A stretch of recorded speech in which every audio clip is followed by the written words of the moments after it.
Hello guys, तो स्वागत है आपका आज के हमारे इस न्यू वीडियो में। और आज मैं आपके साथ अपनी कहानी बता रही हूँ, बांटना चाहती हूँ कि मैं कैसे अपने जीवन में सफाई के माध्यम से न केवल घरों को बल्कि अपने हृदय को भी स्वच्छ किया। एक समय था जब हमारे पास स्थायी निवास नहीं था। हम इधर उधर भटकते थे और जीवन में स्थिरता की कमी थी।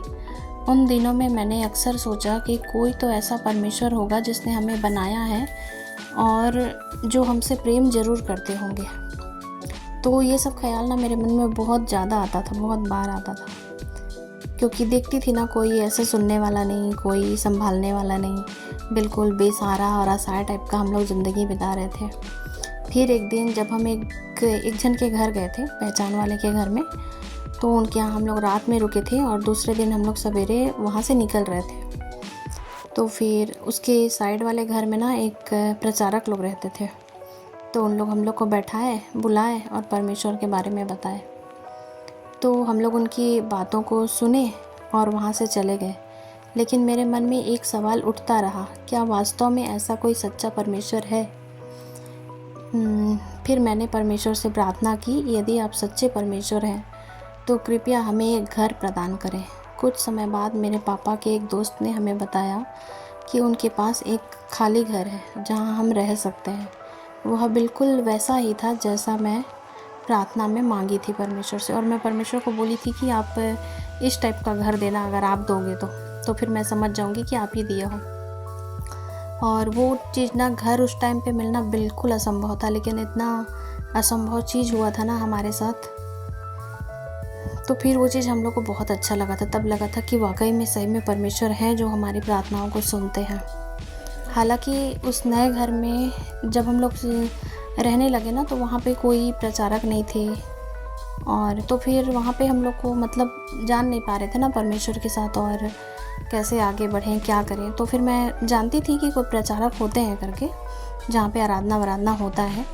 तो फिर उसके लिए हम लोग प्रार्थना करते थे कि परमेश्वर यहाँ पे किसी प्रचारक को भेज दो, ताकि हम लोग उनके साथ और परमेश्वर के बारे में थोड़ा सीख सकें, जान सकें। तो उसके बाद फिर वहाँ पे ना एक प्रचारक लोग आए बाहर से, वहीं पास वाले गांव में रहते थे उन लोग, तो वहाँ से आए। तो उन लोग हम लोग को मिले, फिर उन लोग से बात किए। फिर उसके बाद हम लोग उनके साथ संगति करने लगे। उसके बाद फिर हम लोग वैसी आराधना में बढ़ने लगे, परमेश्वर में बढ़ने लगे। तो इस बीच में ना और भी बहुत कुछ हुआ हमारे साथ, तो वो सब मैं अगले वीडियो में बताऊंगी क्या क्या हुआ था इस बीच में।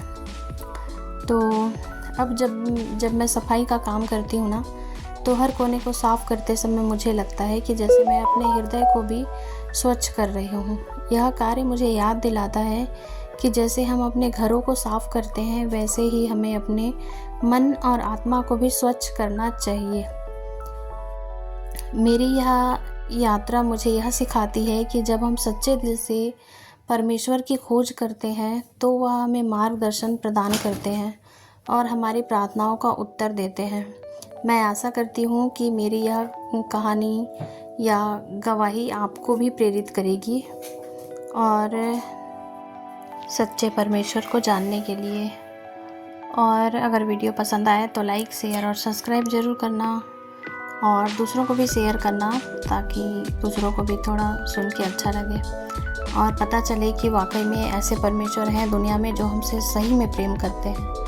क्योंकि हम लोग को लगता है ना, कभी कभी हम लोग बहुत निराश हो जाते हैं, एकदम ऐसे लगता है जैसे कोई नहीं है हमारे पास, हमारा कोई नहीं सुनता, कुछ नहीं। तो ऐसा नहीं है, प्रभु यीशु मसीह है और वो बिल्कुल जीवित परमेश्वर है और वो हमारी हर विनतियों को, प्रार्थनाओं को सुनते हैं। और जब भी हम लोग का मन टूटा हुआ होता है या हम लोग बहुत निराश, दुखी, उदास होते हैं ना, तो वो हमेशा हमारे पास होते हैं और हमेशा हमारी प्रार्थनाओं को सुनने के लिए हमेशा तैयार रहते हैं वो। और उनके पास आप कभी भी जा सकते हो, कभी भी उनसे प्रार्थना कर सकते हो।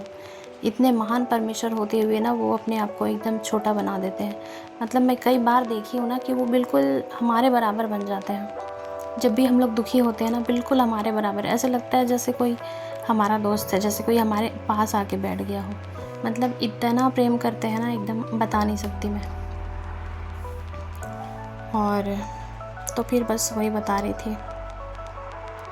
और मेरा ये वाला वीडियो कैसा लगा ज़रूर बताना कमेंट करके। और यहाँ पे ना ये सुबह का टाइम है और यहाँ पे हम लोग बना रहे थे नाश्ता में डोसा, क्योंकि जेनी को खाना था डोसा। तो फिर कल से वो मेरे पीछे पड़ पड़ के आटा बनवा के रखी थी डोसा का।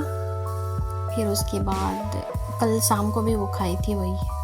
अभी उसका तबीयत थोड़ा सा ठीक नहीं है, पेट दर्द हो रहा है, पता नहीं कुछ कुछ हो रहा है उसको, तो फिर उसका खाना खाने का उतना मन नहीं कर रहा है। तो आज सब लोग यहाँ पे बैठ के आराम से नाश्ता वास्ता किए और उसके बाद फिर जेनी अपना ड्राइंग दिखा रही है। और ये देखिए अपना ये ड्राइंग बनाई है शैम्पू का। और यहाँ पे एक और ड्राइंग बनाई थी जो दिखा रही थी, तो वो उसको मिला नहीं। फिर मैं यहाँ से चली गई तो फिर बुलाई। अभी शाम का टाइम है और ये फिर एक डोसा और चटनी खाई थी यहाँ पे। और ये स्प्राइट का एक बॉटल बनाई है।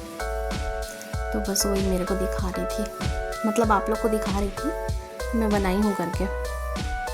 तो अभी ना मैं किचन में बर्तन रखा हुआ था, वो सब बर्तन मांज के आई। और यहाँ पे कुछ सब्ज़ी हम लोग काटे थे बैठ के, तो उसी का कचरा हो गया था यहाँ पर। वैसे तो मैं शाम को झाड़ू लगा ली थी, लेकिन ये थोड़ा सा कचरा था तो मैं फिर उसके बाद इसको झाड़ू लगा के फिर से हटा रही हूँ यहाँ से कचरा। और ये कचड़ों का क्या है ना, दिन भर होते ही रहता है। तो अभी भी जेनी मेरे को बोल रही है मेरा पेट दर्द हो रहा है, तो मैं बैठूंगी उसके पास अभी थोड़ा सा जाके। आज मेरा गला भी थोड़ा ठीक नहीं लग रहा है, पता नहीं क्या हुआ।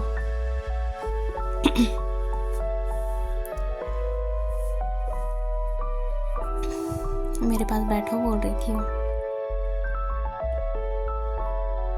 तो मैं आके इसके पास बैठी हूँ थोड़ा देर। जब अच्छा नहीं लगता ना, बच्चों को भी तबीयत ख़राब लगता है या कुछ भी, तो फिर लगता है कोई आके बैठे हमारे पास।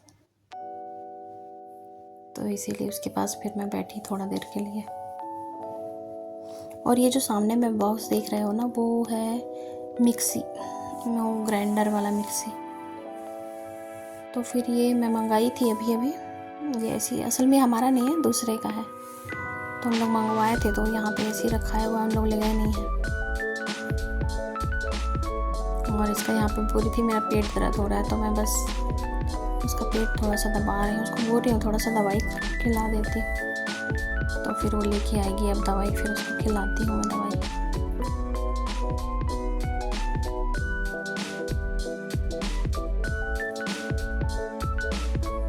फिर उसके बाद यहाँ पर देखिए, तो यहाँ पर हमारे यहाँ तो वही है ना कि कुछ भी चीज़ अगर रखाया है, जैसे टेबल हो गया, कूलर हो गया, या कुछ भी चीज़, या डाइनिंग टेबल हो गया, तो जितना सामान हो सके ना, वहाँ टाइम नहीं लगता भरने में।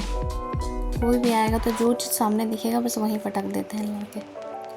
तो बस उसी को वहाँ पर थोड़ा सा दिख रहा था, कचरा बिखरा हुआ था, तो फिर उसको बस मैं हटा के आई वहाँ से। और अब मैं ये खा रही है दवाई।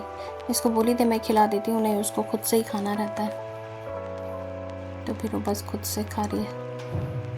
और बोल रही है वो आप लोग को कि मैं खा रही हूँ दवाई।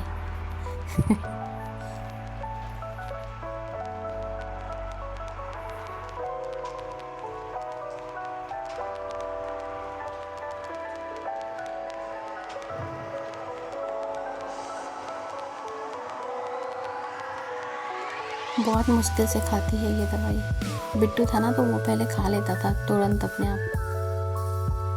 उसको एक बार खिलाओ तो वो खा लेता था, वो देखते नहीं रहता था। लेकिन इसका बहुत वो रहता है, इससे खिलाता नहीं है दवाई, बहुत मुश्किल से खाती है ये। खा ली कम से कम, इतना ही बहुत है। कल इसको लेके गए थे हम लोग रात में डॉक्टर के पास। तो अब मैं सोच रही हूँ इस मिक्सी को यहाँ से हटा देती हूँ, नहीं तो ये कब तक पड़ा रहेगा यहाँ पे पता नहीं।